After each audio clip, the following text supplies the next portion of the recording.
महाभारत को सनातन धर्म का 5वां वेद भी माना जाता है। महाभारत में कुल 1,10,000 श्लोक हैं। कहा जाता है कि महाभारत द्वापर युग की रचना है, जिस युग में भगवान श्री कृष्ण ने स्वयं जन्म लिया था। इसीलिए महाभारत को हिंदुओं के समस्त धार्मिक ग्रंथों में काफी पवित्र भी माना जाता है। नारायण स्वरूप भगवान श्री कृष्ण, उनके सखा अर्जुन, देवी सरस्वती और भगवान व्यास जी को नमन करके असुरों पर विजय प्राप्त करवाने वाली महाभारत की कथा का अध्ययन प्रत्येक व्यक्ति को अवश्य करना चाहिए। इसके लिए ज्ञानविला प्रस्तुत करता है संपूर्ण महाभारत गाथा। नमस्कार मित्रों, आपका ज्ञानविला यूट्यूब चैनल में स्वागत है।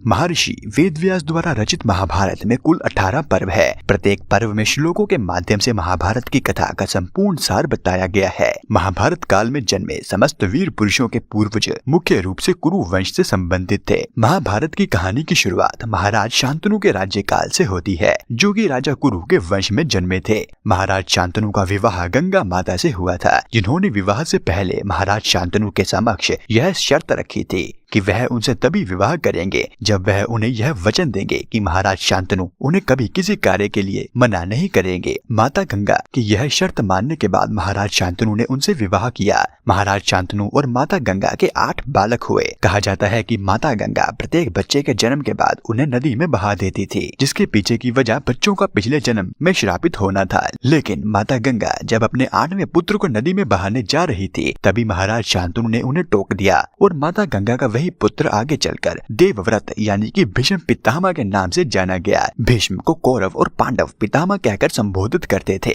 महाराज शांतनु के टोकने के बाद माता गंगा ने उन्हें बताया कि हमारे 8 पुत्र पिछले जन्म में वसु देवता के अवतार थे, जिन्हें गुरु वशिष्ठ ने उनकी गाय का हरण करने के लिए श्राप दिया था। ऐसे में अपने सभी बालकों को श्राप से मुक्त करने के लिए मैं उन्हें नदी में बहा दिया करती थी। अंत में आपने मेरा वचन तोड़ दिया, इसीलिए अब मैं इस पुत्र यानी कि देवव्रत को अपने साथ हमेशा के लिए ले जा रही हूँ। इतना कहते ही गंगा माता वहां से चली गई, जिसके बाद महाराज शांतनु हर रोज गंगा माता से अपनी गलती की क्षमा करने के लिए नदी किनारे जाया करते थे। फिर एक दिन माता गंगा भीष्म यानी कि देवव्रत को हमेशा के लिए महाराज शांतनु के पास छोड़कर चली गई। महाराज शांतनु अकेले ही भीष्म की परवरिश करते और उन्हें एक महान योद्धा बनाते हैं। एक बार की बात है, महाराज शांतनु जंगल में शिकार करने गए, तब वहां उनकी मुलाकात सत्यवती से होती है, जिनसे उन्हें प्रेम हो जाता है। महाराज शांतनु सत्यवती के पिता से उसका हाथ मांगने जाते हैं, तो सत्यवती महाराज के आगे यह शर्त रख देती है कि वह उनसे तभी विवाह करेंगे जब वह भीष्म के स्थान पर उनके गर्भ से जन्मे बालक को हस्तिनापुर राज्य का उत्तराधिकारी घोषित करेंगे। लेकिन महाराज शांतनु को यह बिल्कुल भी मंजूर नहीं था और वह सत्यवती की शर्त को नामंजूर कर वापस राजमहल लौट आते हैं। फिर जब भीष्म को इस बात का पता चलता है, तब वह अपने पिता के प्रेम के खातिर माता सत्यवती को आजीवन अविवाहित रहने का वचन देते हैं और उन्हें भरोसा दिलाते हैं कि वह कभी हस्तिनापुर की राजगद्दी पर नहीं बैठेंगे, बल्कि वह अपने प्राण तब तक नहीं त्यागेंगे जब तक हस्तिनापुर पूर्ण रूप से सुरक्षित नहीं हो जाता है। इसके बाद वह अपने पिता महाराज शांतनु और सत्यवती का विवाह करवा देते हैं। अपने पुत्र के इस बलिदान के बदले महाराज शांतनु भीष्म को इच्छा मृत्यु का वरदान देते हैं। इसके बाद महाराज शांतनु को पांडु और धृतराष्ट्र नामक 2 पुत्र व्यास जी की मदद से प्राप्त होते हैं। लेकिन इसी बीच शांतनु एक दासी के साथ संबंध भी बनाते हैं, जिससे उन्हें विदुर जैसे ज्ञानी पुत्र की प्राप्ति होती है। आगे चलकर हस्तिनापुर के राज सिंहासन पर बैठने के लिए महाराज पांडु के नाम की सभी कृति दी जाती है। महाराज पांडु ने हस्तिनापुर की सीमाओं को चारों ओर से सुरक्षित कर लिया था। ऐसा कोई योद्धा नहीं था जिसे महाराजा पांडु ने जीता ना हो। महाराज पांडु के शौर्य की चर्चा दूर दूर तक होने लगी। तब महाराज पांडु के लिए राजा सूरसेन की पुत्री कुंती से विवाह का प्रस्ताव आया। उधर भीष्म ने महाराज धृतराष्ट्र के लिए गांधार नरेश की पुत्री गांधारी का हाथ मांगा। गांधार राजकुमार शकुनी को अपनी बहन के लिए एक अंधे राजा का रिश्ता मंजूर नहीं था, लेकिन गांधारी ने भीष्म का मान रखते हुए विवाह के लिए स्वीकृति दे दी। साथ ही महाराज धृतराष्ट्र की नेत्रहीनता के चलते उन्होंने अपनी आंखों पर भी सदा के लिए पट्टी बांध ली। तो वही दासी पुत्र विदुर का विवाह शुल्भा नामक स्त्री से हुआ। इसके अलावा एक बार जब महाराज पांडु का युद्ध मद्र देश के राजा शल्य से हो रहा था, तब युद्ध के बाद महाराज पांडु की मुलाकात मद्र देश की राजकुमारी माद्री से हुई, जिनसे महाराज पांडु ने दूसरा विवाह कर लिया। इसके बाद संपूर्ण जगत में अपनी विजय का ध्वजा फहराते के बाद महाराज पांडु अपनी दोनों पत्नियों के साथ कुछ समय बिताने के लिए राजमहल के बाहर चले गए। एक बार जब वह जंगल में आखेट के लिए गए थे, तब माद्री की नजर एक मर्ग पर पड़ी, जिसे देखकर महाराज पांडु ने रानी माद्री के कहने पर उस पर तीर चला दिया। फिर जब पास जाकर देखा तो वहाँ ऋषि किंदम अपनी पत्नी के साथ घायल अवस्था में पड़े थे, जिसे देखकर महाराज पांडु काफी चिंतित हो गए। इसी दौरान ऋषि किंदम ने महाराज पांडु को यह श्राप दे दिया कि जब भी वह अपनी किसी पत्नी के अत्यधिक निकट जाने की कोशिश करेंगे तभी उनकी मृत्यु हो जाएगी। महाराज पांडु ऋषि किंदम के श्राप के कारण कभी अपनी पत्नियों के अत्यधिक निकट नहीं जा पाए। ऐसे में जब संतान उत्पत्ति की बात आई तब कुंती ने महाराज पांडु से कहा कि ऋषि दुर्वासा की सेवा करने पर उन्होंने मुझे देव पुत्र के जन्म का आशीर्वाद दिया था, यानी मैं जिस भी देवता का स्मरण करूंगी मुझे पुत्र रत्न की प्राप्ति होगी। कहते हैं कि इसी प्रकार जब रानी कुंती ने यम देवता का स्मरण किया तब युधिष्ठिर ने जन्म लिया, पवन देव के आशीर्वाद से भीम ने जन्म लिया, इंद्र देवता के आशीर्वाद से अर्जुन की उत्पत्ति हुई। उधर रानी माद्री ने भी रानी कुंती से उनके लिए पुत्र उत्पन्न करने को कहा, जिस पर रानी कुंती ने अश्विनी देवताओं को याद करके नकुल और सहदेव को जन्म दिया। रानी कुंती और माद्री ने 5 पांडु पुत्र की देखभाल की। एक बार जब महाराज पांडु ध्यान में लीन थे तब रानी माद्री नदी में स्नान करके लौट रही थी, जिन्हें देखकर महाराज पांडु स्वयं को रोक नहीं सके और वह रानी माद्री के पास जाकर उन्हें गले लगा लिया। लेकिन ऋषि किंदम के श्राप के चलते उनकी तुरंत ही मृत्यु हो गई। इसी दौरान स्वयं को दोषी मानते हुए रानी माद्री ने भी आत्मदाह कर लिया, जिसके बाद 5 पांडव की परवरिश की जिम्मेदारी रानी कुंती पर आ गई। और जब हस्तिनापुर राज्य को महाराज पांडु की मृत्यु का समाचार मिला तब भीष्म ने कुंती और 5 पांडु पुत्रों को राजमहल वापस बुला लिया। महाराज पांडु की मृत्यु के बाद महाराज धृतराष्ट्र को हस्तिनापुर का कार्यभार सौंपा गया। आपको बता दें, जब पांडवों का जन्म हुआ था उसी वक्त महल में महाराज धृतराष्ट्र और रानी गांधारी ने 100 कौरव पुत्रों और एक कन्या को भी जन्म दिया था। महर्षि वेदव्यास के कहे अनुसार रानी गांधारी को दुर्योधन दुशासन समेत 100 कौरव पुत्रों और एक पुत्री दुशाला की प्राप्ति हुई थी। इसके अलावा महाराज धृतराष्ट्र के एक दासी के साथ अनैतिक संबंध के चलते एक बालक ने जन्म लिया था, जिसका नाम युयुत्सु था, जिसने महाभारत का युद्ध पांडवों की ओर से लड़ा था। उधर राजमहल पहुंचते ही भीष्म ने कुल गुरु कृपाचार्य को पांडव और कौरवों के गुरु नियुक्त कर दिया था और वह अपने आश्रम में पांडवों और कौरवों को शिक्षा दिया करते थे। और कुल गुरु कृपाचार्य राजमहल के मुख्य व्यक्ति भी थे। इसके चलते उनका अधिकतर समय राजमहल के कार्यों में व्यस्त रहा करता था। ऐसे में भीष्म ने गुरु द्रोणाचार्य को पांडवों और कौरवों का गुरु नियुक्त किया। गुरु द्रोणाचार्य का विवाह कृपाचार्य की बहन से हुआ था। वह गुरु परशुराम के शिष्य थे और महान धनुर्धर भी थे। जहाँ एक और पांडवों और कौरवों की शिक्षा चल रही थी तो वहीं महल में चिंता का विषय यह भी बना हुआ था कि हस्तिनापुर का युवराज कौन होगा। सही मायनों में तो यह पद महाराज पांडु के ज्येष्ठ पुत्र युधिष्ठिर को मिलना चाहिए था, लेकिन महाराज धृतराष्ट्र के पुत्र दुर्योधन को बचपन से ही यही बताया गया था कि वह हस्तिनापुर का युवराज होगा। ऐसे में यह निश्चित किया गया कि जो राजकुमार आगे चलकर स्वयं को सिद्ध करेगा वही हस्तिनापुर की राजगद्दी को संभालेगा। इस बात ने कौरवों और पांडवों के मध्य सदा ही खींचतान पैदा कर दी और उनके मध्य प्रारंभ से ही दूरियां बढ़ने लगी।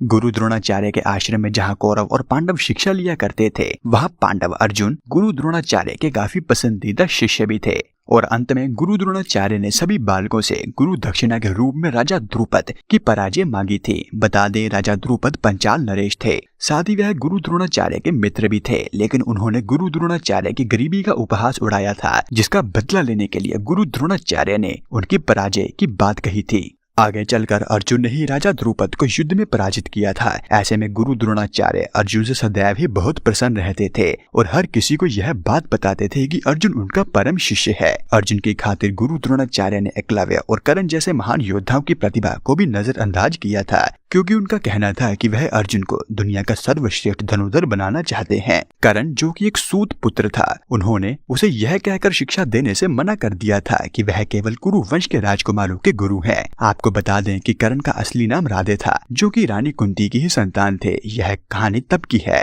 जब रानी कुंती अविवाहित थी। उनके महल में एक बार ऋषि दुर्वासा पधारे, जिनकी कुंती ने श्रद्धा और निष्ठा भाव से सेवा की, जिससे प्रसन्न होकर उन्होंने उन्हें देव पुत्र की प्राप्ति का आशीर्वाद दिया था, जिसको आजमाने के लिए अविवाहित कुंती ने सूर्य देव का आह्वान करके कर्ण को जन्म दिया था। लेकिन लोक लाज के भय से उन्होंने कर्ण को नदी किनारे छोड़ दिया था, जहाँ महाराज धृतराष्ट्र के सारथी आदिरथ और उनकी पत्नी राधा ने कर्ण को पालन पोषण किया था। आगे चलकर गुरु द्रोणाचार्य ने ही राधे को कर्ण कहकर संबोधित किया था। कर्ण दुर्योधन का परम मित्र था। साथ ही दुर्योधन ने कर्ण को कभी भी यह एहसास नहीं होने दिया कि वह एक सूत पुत्र है, जिसके चलते कर्ण अपने जीवन में दुर्योधन को बहुत मानता था और उसके लिए कुछ भी करने को सदैव ही आतुर रहता था। जब कौरव और पांडव बड़े हुए तब युधिष्ठिर और दुर्योधन के मध्य हस्तिनापुर की गद्दी को लेकर विवाद उपज गया। लेकिन गद्दी के वारिस तो पांडवों के बड़े भाई युधिष्ठिर को ही बनाया जाना था।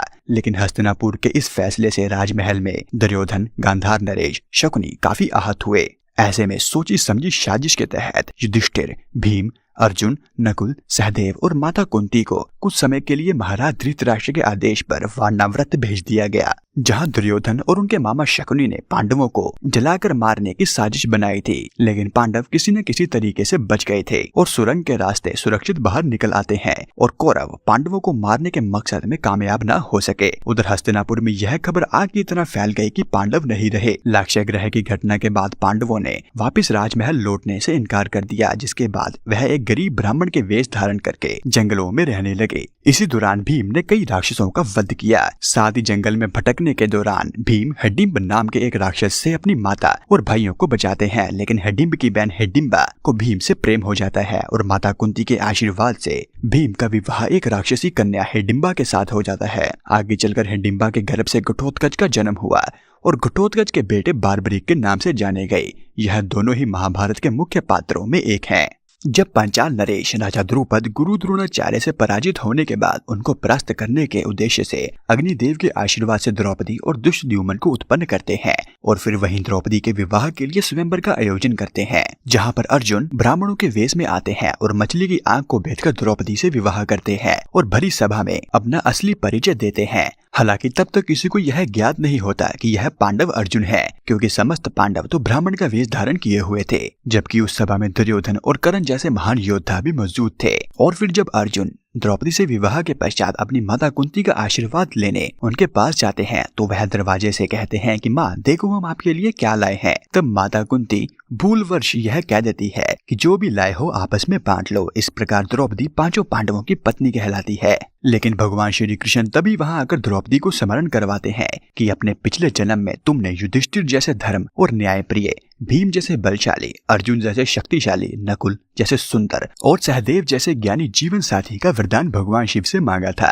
हस्तिनापुर राज्य को जब यह समाचार मिलता है कि पांडव जिंदा है, तब वहाँ कौरव भाइयों को छोड़कर बाकी सभी खुशी से झूम उठते हैं। भीष्म द्वारा पांडवों और द्रौपदी के स्वागत के लिए राजमहल में भव्य इंतजाम किए जाते हैं, परंतु पांडवों की अनुपस्थिति में महाराज धृतराष्ट्र अपने पुत्र दुर्योधन को हस्तिनापुर का युवराज घोषित कर देते हैं, जिसके कारण जब युधिष्ठिर और पांडव भाई मिलकर महाराज धृतराष्ट्र से अपना अधिकार मांगते हैं तब महाराज धृतराष्ट्र उन्हें खांडव प्रस्थ दे देते हैं। खांडव प्रस्थ बंजर जमीन थी, लेकिन पांडव उस बंजर जमीन को खूबसूरत क्षेत्र में बदल देते हैं। विश्वकर्मा जी पांडवों के लिए एक मायावी और सुंदर महल की स्थापना करते हैं, जो कि वास्तविक और काल्पनिक रूप दोनों में ही भिन्न थे। इसी कारण जब दुर्योधन यहाँ आया तब वह जिसे वास्तविक भूमि समझ रहा था वह असल में जल मौजूद था, जिसके कारण वह इसमें गिर गया। तब द्रौपदी ने अंधे का पुत्र अंधा कहकर उसका उपहास उड़ाया, जिसके कारण दुर्योधन द्रौपदी पर काफी क्रोधित हुआ। फिर जब पांडव द्वारा इंद्रप्रस्थ की स्थापना पर्व पर समस्त राजाओं को निमंत्रित किया गया तब उस समारोह में पांडवों के भाई शिशुपाल भी मौजूद था, जिसने भगवान श्री कृष्ण का मजाक उड़ाया, जिसके विरोध में भगवान श्री कृष्ण ने सुदर्शन चक्र से उसका सर धड़ से अलग कर दिया। इसके अलावा भीम ने भगवान श्री कृष्ण की मथुरा नगरी के सबसे बड़े दुश्मन जरासंध का वध किया।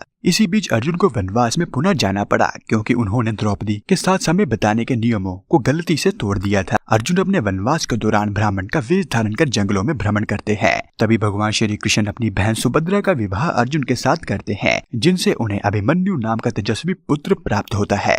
खांडव प्रस्थ को अपनी कर्म भूमि बनाने के पश्चात पांडवों ने राजसू यज्ञ करने की घोषणा की। जब युधिष्ठिर अपने भाइयों के साथ महाराज धृतराष्ट्र को राजसू यज्ञ की जानकारी देने महल में जाते हैं तो दुर्योधन द्वारा उन्हें जुआ खेलने के लिए उकसाया जाता है। ऐसे में युधिष्ठिर द्रुत क्रीड़ा में भाग लेने के लिए अपनी सहमति दे देते हैं। हालांकि पांडव भाई मिलकर युधिष्ठिर को ऐसा करने से रोकते भी हैं। फिर जब राजमहल में द्रुत क्रीड़ा का आयोजन होता है तब एक तरफ कौरव मामा शकुनी और कर्ण थे तो वहीं दूसरी ओर 5 पांडव भाई थे। खेल के आरंभ में तो बाजी पांडवों के पक्ष में थी, लेकिन जैसे ही मामा शकुनी ने अपने पासों के माध्यम से चाल चलनी शुरू की तब मानो खेल का रुख ही बदल गया। धीरे धीरे खेल के दांव लगने लगे। युधिष्ठिर ने एक एक करके अपने राज्य, अस्त्रों शस्त्रों, रथ और आभूषण को दांव पर लगाना शुरू कर दिया और वह सभी हारते गए। और जब युधिष्ठिर खेल में अपने भाइयों तक को हार गए तब दुर्योधन के उकसाने पर युधिष्ठिर ने द्रौपदी को भी दांव पर लगा दिया, जिसके बाद वह द्रुत क्रीड़ा में द्रौपदी को भी हार गए। और उसके बाद द्रौपदी का दुशासन द्वारा चीरहरण हुआ, जिसे श्री कृष्ण ने तो किसी तरीके से बचा लिया, लेकिन उस सभा में हस्तिनापुर के सभी विद्वान व्यक्ति भी मौजूद थे।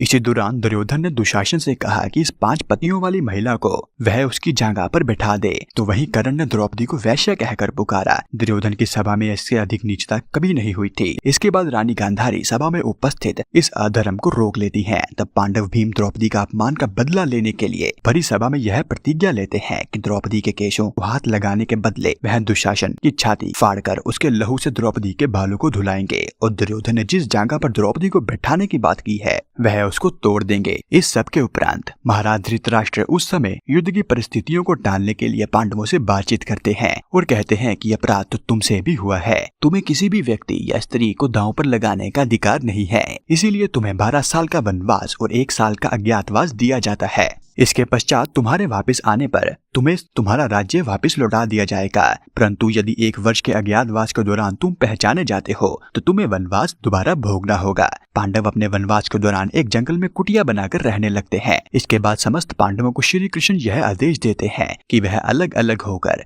ब्रह्म शक्तियों को पाने के लिए तपस्या करें। ऐसे में नकुल और सहदेव जंगलों में रहकर अश्विनी कुमारों, भीम ने पवन पुत्र हनुमान, अर्जुन ने भगवान शिव का आवाहन किया, तो वहीं युधिष्ठिर और द्रौपदी ने मिलकर ऋषियों की सेवा की। अर्जुन ने भगवान शिव की तपस्या से पशुपति अस्त्र प्राप्त किया, तो वहीं हनुमान जी ने भीम को द्वंद्व युद्ध के लिए नीतियों का ज्ञान दिया। साथ ही नकुल और सहदेव ने अश्विनी देवता से औषधियों का ज्ञान प्राप्त किया।